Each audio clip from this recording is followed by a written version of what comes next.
دعا کا اثر۔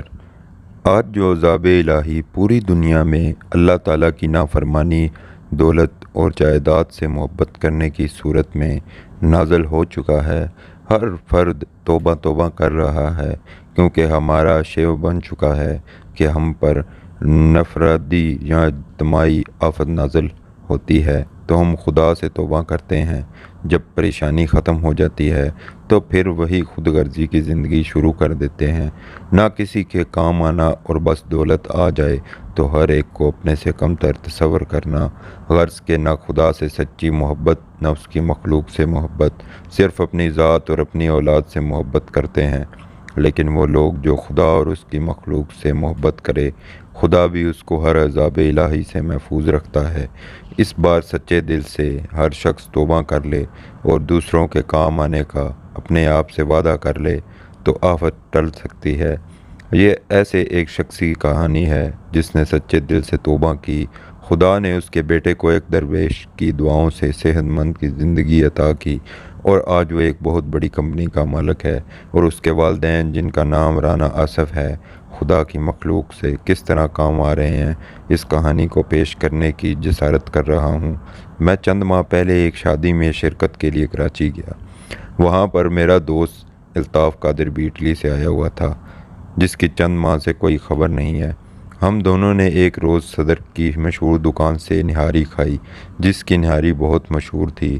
رات کو کھانے کے لیے کوئی سیٹ خالی نہیں تھی، باہر ایک لمبی سی لائن بھی لگی ہوئی تھی۔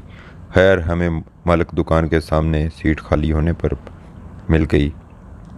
حالانکہ بہت زیادہ ریٹ تھے، لیکن لوگوں کے پاس پیسہ اپنی ذات پر خرچ کرنے کے لیے ہے، لیکن کسی غریب کو ایک وقت کھانا کھلانے کے لیے نہیں ہے۔ پھر ہم نے بیرے سے پوچھا، یہ باہر لمبی سی لائن لگی ہوئی ہے، یہ کون لوگ ہیں؟ کیا مالک کی طرف سے ان کو مفت کھانا تقسیم ہوگا؟ اس نے آہستہ سے کہا، وہ سامنے جو مالک بیٹھا ہے، یہ تو کسی ایک کو کھانا مفت نہ کھلائے۔ کافی عرصہ اسی ٹائم ایک آدمی خاموشی سے آتا اور مالک کو رقم دے کر چلا جاتا ہے، لیکن آج اس شخص کو کسی نے نہیں دیکھا۔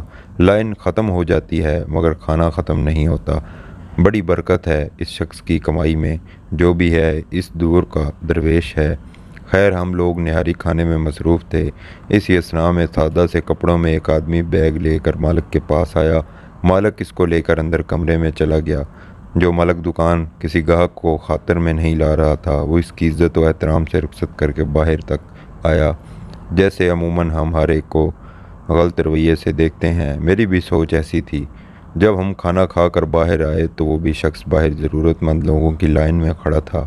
نہ چاہتے ہوئے میں نے کہا، یہ کون آدمی ہے جس کو مالک دکان نے اتنی اہمیت دی؟ وہ خود لائن میں اپنی باری میں کھڑا ہو کر کھانا کھانے کے لیے کھڑا ہے۔ میں نے ضروری کام کا بہانہ کیا، کل شادی والے گھر ملاقات کا وعدہ کر کے الطاف ٹیکسی میں بیٹھ کر چلا گیا، اور اتنے میں ایک شخص ڈبے میں نہاری اور روٹیاں لے کر چل پڑا۔ میں بھی آہستہ آہستہ اس کے حکم میں چلتا رہا اور پھر اختر کالونی والی بس میں سوار ہو گیا اور ایک کوارٹر میں تالا کھول کر اندر چلا گیا۔ تھوڑے وقفے کے بعد میں نے سوچے سمجھے منصوبے کے تحت بیل دی۔ وہ صاحب باہر آئے۔ جی حکم۔ میں نے اپنا نام بتایا کہ یہاں پر قربت میں کوئی محمود صاحب ان کا پتہ معلوم کرتا تھا۔ وہ مسکراتے ہوئے بولے، آپ صدیقی ہو کر جھوٹ بولتے ہیں، آپ تو میرا پیچھا صدر سے کر رہے ہیں۔ بہر کیف بولیں، کسی قسم کی امداد درکار ہے؟ اور مجھے ایک الماری کھول کر بولے، جس قدر ضرورت ہو رقم لے لیں۔ وہ الماری نوٹوں سے بھری تھی اور زیادہ تر نوٹ بڑی رقم والے یعنی 5000 والے تھے۔ نہیں جناب، آپ کی دعاؤں سے میں معقول پینشن لیتا ہوں، اس پر میرا کوئی حق نہیں ہے۔ میں نے کہا، پھر کیا چاہتے ہیں؟ میں نے ساری کہانی ان کو بیان کر دی کہ کس طرح آپ نے دکان کے مالک کو ادائیگی کی، پھر ضرورت مندوں کی لائن میں لگ کر اپنی ہی ادائیگی کا کھانا حاصل کیا۔ وہ کہنے لگے، بات یہ ہے کہ جہاں تک ادائیگی کا تعلق ہے یہ ان کا حق تھا، اور لائن میں بھی میں اس لیے کھڑا ہوا تاکہ مجھے بھی اس کیفیت سے گزرنا پڑے جس سے یہ ضرورت مند گزرتے ہیں۔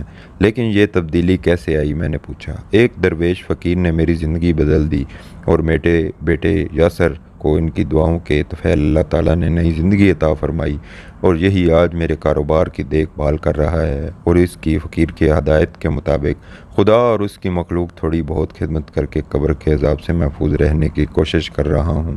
پھر انہوں نے اپنی اس فقیرانہ زندگی سے یوں پردہ اٹھایا۔ میرا نام وقار عثمانی ہے۔ میرے والد مرحوم ایک بہت بڑی کمپنی کے مالک تھے۔ ان کی وفات کے بعد تمام کاروبار اکلوتی اولاد ہونے کی وجہ سے میں مالک بن گیا۔ میری بیوی بھی ایک اعلیٰ خاندان کی پڑھی لکھی اور دولت مند تھی۔ غرض کہ دولت ہمارے گھر کی لونڈی ہونے کی وجہ سے میں بہت مغرور اور خود غرض تھا۔ نہ کبھی زکوٰۃ خیرات کی تھی اور نہ اپنے سے غریب رشتہ داروں سے رانا تو درکار ان کو اپنے گھرانے پر ذلیل کر کے گھر سے نکال دیتا تھا۔ میرا ایک بیٹا تھا، میں نے اس کو اعلیٰ تعلیم دلوائی، لیکن اچانک اس کو ایک دم عجیب و غریب بیماری لگ گئی۔ وہ زور سے چلاتا اور اس کا درد سے برا حال ہو جاتا۔ میں نے پاکستان اور جہاں تک کہ باہر کے ممالک کے ڈاکٹروں کو دکھایا، مگر میرا بیٹا چند ماہ میں سوکھ کر ہڈیوں کا ڈھانچہ بن گیا اور ڈاکٹروں نے جواب دیا کہ یہ چند ماہ کا مہمان ہے۔ پھر مجھے اپنے خدا کی یاد آئی اور خدا نے مجھے غرور کی سزا بیٹے کی بیماری کی صورت میں دی۔ جب وہ پکڑتا ہے تو کوئی چھڑانے والا نہیں ہوتا۔ میں اور بیوی رو رو کر اپنے گناہوں کی معافی طلب کرتے۔ میں نے زکوٰۃ خیرات دینا شروع کر دی۔ ماہ رمضان میں نے اور بیوی نے پوری روزے رکھے اور اللہ تعالیٰ معافی کے ساتھ یہ دعا کرتے، یا اللہ ہمارے بیٹے کو کم از کم عید تک زندہ رہنے دینا۔ 27ویں رمضان میں اور میری بیوی روزہ افطاری کے لیے دسترخوان پر بیٹھے تھے۔ اچانک کسی نے بیل دی۔ میں نے باہر آ کر دیکھا تو ایک درویش نما آدمی کھڑا تھا۔ کہنے لگا، بیٹے میرا روزہ افطار کروا سکتے ہو؟ میں عزت و احترام سے ان کو دسترخوان پر لے آیا۔ روزہ کھولنے میں دیر تھی، اچانک میرے بیٹے نے زور زور سے چلانا شروع کر دیا اور رونے لگا۔ ہمیں لگا کہ شاید اس کا وقت قریب آ گیا ہے۔ میں اور میری بیوی دیوانہ وار روتے ہوئے اس کے کمرے میں داخل ہوئے اور وہ درویش آدمی بولا، حوصلہ کرو، اللہ تعالیٰ پر بھروسہ رکھو، کچھ نہیں ہوگا، آپ لوگ باہر جائیں۔ ہم دونوں میاں بیوی روتے ہوئے باہر آ گئے۔ آوازیں آنی بند ہو چکی تھی۔ تھوڑی دیر بعد مسجد سے اذان کی آواز آئی، اللہ اکبر اللہ اکبر۔ ہم نے روزہ افطار کیا۔ پھر ہم دونوں حضرات قریبی مسجد میں نماز پڑھ کر واپس آئے تو میری بیوی جو چند لمحے پہلے رو رو کر پاگل ہو رہی تھی، خوشی سے درویش کے پاؤں میں گری پڑی۔ عثمانی صاحب کی دعاؤں کے طفیل ہمارا بیٹا ٹھیک ہو گیا تھا۔ میں بھی ان کے پاؤں میں گر پڑا اور اپنے بیٹے کو دیوانہ وار پیار کرتے خوشی سے پاگل ہو رہا تھا۔ اچھا جناب، روزہ افطار کرانے کا بہت بہت شکریہ، اجازت چاہتا ہوں، میرا کام ختم ہو گیا۔ وہ جانے لگے تو میں نے نوٹوں سے بھرا ہوا بریف کیس لا کر ان کے قدموں میں رکھ دیا۔ یہ میری طرف سے آپ کو نذرانہ ہے۔ انہوں نے انکار کر دیا اور کہا، یہی وہ چیز ہے جس نے تجھے غرور سے بھر دیا تھا۔ میں نے ہاتھ جوڑ کر معافی مانگی اور کہا، کوئی نصیحت تو کر دیں، خدا اور اس کی مخلوق سے محبت کرو، جاؤ ان کا کاغذ کے ٹکڑوں کو خدا کی راہ میں خرچ کرو۔ میں نے سارا کاروبار اپنے بیٹے یاسر کے حوالے کر دیا اور اس کوارٹر میں آ کر اپنی زندگی انسانیت کی خدمت کے لیے وقف کر دی۔